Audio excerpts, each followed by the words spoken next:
Sindh high court के division bench ने अपने जून के फैसले पर अमल दरामद के लिए सिंध हुकूमत से जवाब मांगा है। इसके अलावा पिटिशंस ने एमडी सॉलिड वेस्ट मैनेजमेंट की मुबैना माली बदउनवानियों की तहकीकात के लिए महकमाना ऑडिट कराने की दरख्वास्त भी की है। देखना यह है कि आइन और कानून की ताकत के सामने चंद अफसरान इतने ताकतवर क्यों हैं, किसकी पुष्ट पनाही पर अदालती फैसलों पर अमल नहीं हो रहा। तो ये तमाम सूरत हाल पर बात करने के लिए हमारे साथ स्टूडियोज में मौजूद हैं जाहिद गिशकोरी साहब, एडिटर इन्वेस्टिगेशन हैं हम न्यूज़ के। उनसे ज़रा इस तमाम मामले पर हम बात करेंगे। जाहिद, ये क्या हो रहा है? हम देख रहे हैं अब तो वहाँ पर इंटरिम गवर्नमेंट है और सिंध गवर्नमेंट का तो चले हमें समझ आता है कि वहाँ पर उस वक्त उनका इन्फ्लुएंस था, सिस्टम चलते हैं, पैरेलल चीज़ें चलती हैं या जो गवर्नेंस से रिलेटेड मामला थे। लेकिन ये क्या माजरा है कि इंटरिम गवर्नमेंट में भी वो जो ताकतवर अफसरान थे वो भी अपनी जगह पर ही बैठे हुए हैं और कोर्ट्स के ऑर्डर आ रहे हैं। हालांकि जो हाई कोर्ट के जज हैं उन्होंने बड़ा तगड़े तरीके से इस केस को, मामले को फॉलो किया है, परसू किया है, क्योंकि ये सारे हम जानते हैं वहाँ सब क्या होता है। तो ये आपके नज़दीक ये क्या हो रहा है सब? देखिए, ये बड़ा हैरानकुन है जो हमारी टेलीविज़न स्क्रीन पे एक लेटर चीफ सेक्रेटरी ने जनरेट किया है कि इन ऑफिसर्स के ट्रांसफ़र करें, और ज़ाहिर इलेक्शन कमीशन ऑफ पाकिस्तान की डायरेक्शन थी। लेकिन सवा दो माह से ज़ायद का अरसा गुजर चुका है। थोड़ी देर पहले जब हम प्रोग्राम की तैयारी कर रहे थे इस स्टोरी के लिए, हमें बताया गया है कि उस पर चीफ मिनिस्टर हाउस बैठा हुआ है। इलेक्शन कमीशन की डायरेक्शन के बावजूद आप देखिए कि जो सिंध हाई कोर्ट के ऑर्डर्स भी हैं, ना सिर्फ उन ऑफिसर्स को उनकी भर्तियां पॉलिटिकली मोटिवेटेड हैं जो कि 2016 से लेकर 70 से ज़ायद अफसरान हैं। फिर सिंध हाई कोर्ट के बैक टू बैक 3 बड़े ऑर्डर्स हैं और सिंध हुकूमत को कहा जाता रहा है कि इनकी प्रमोशन रोकें। इन ऑफिसर्स को प्रमोशनल जो डिपार्टमेंटल कोर्सेज होते हैं, जो फेडरल पब्लिक सर्विस कमीशन के हों या फिर सिंध का जो फेडरल सिंध का कमीशन है, उनके एग्ज़ाम लेना ज़रूरी है। लेकिन जहाँ पर यह है कि लेटर लिखा गया है, कुछ हो नहीं रहा है। जो एग्जाम्पल एक ग्लेयरिंग है वो आपने खुद ही की है, इम्तियाज़ अली शाह की।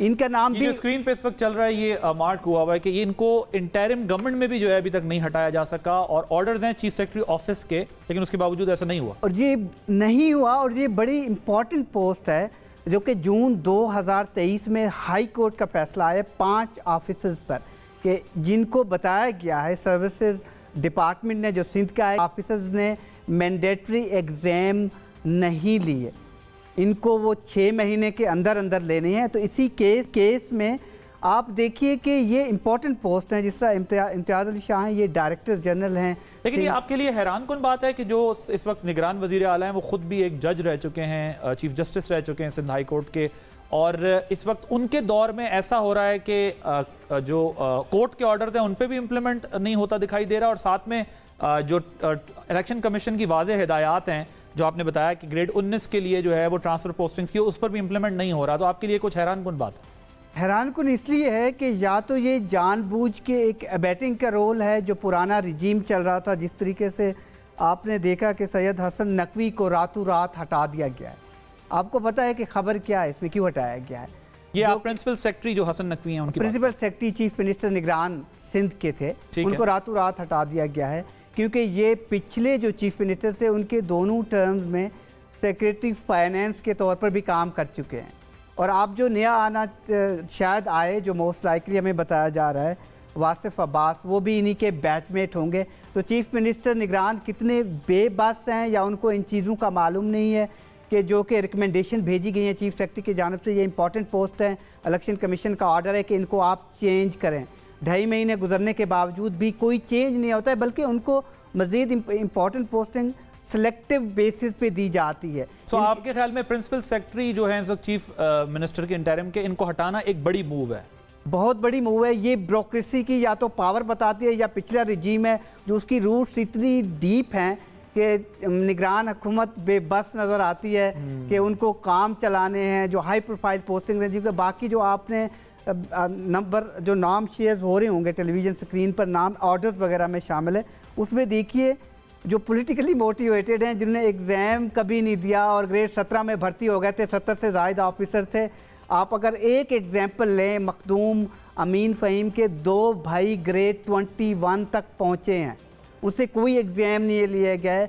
सिंध हाई कोर्ट के बैक टू बैक ऑर्डर्स भी आए। सिंध हुकूमत ने सेलेक्टिव ऑफिसर्स को या तो OST बनाया है, सर्विस से या हटा दिया, या किसी को बेहतरीन पोस्ट दे दी, अहम पोस्ट, अगरचे उन्होंने एग्ज़ाम भी नहीं दिए हुए, जिस तरीके से आप देखिए दानिश सईद का आप नाम बता रहे थे, मेंबर बोर्ड ऑफ रेवेन्यू उनको लगा दिया गया है, ये इंपॉर्टेंट पोस्ट है। इसके अलावा सईद अवान का आप नाम ले रहे थे, वो एडिशनल चीफ सेक्रेटरी थे सिंध के, और जो चिरागुद्दीन साहब हैं और उनको सिंध गवर्नमेंट ने OSD बना दिया, अगरचे इन्होंने भी कोई इम्तिहान नहीं दिया, ग्रेड 21 तक पहुँचे।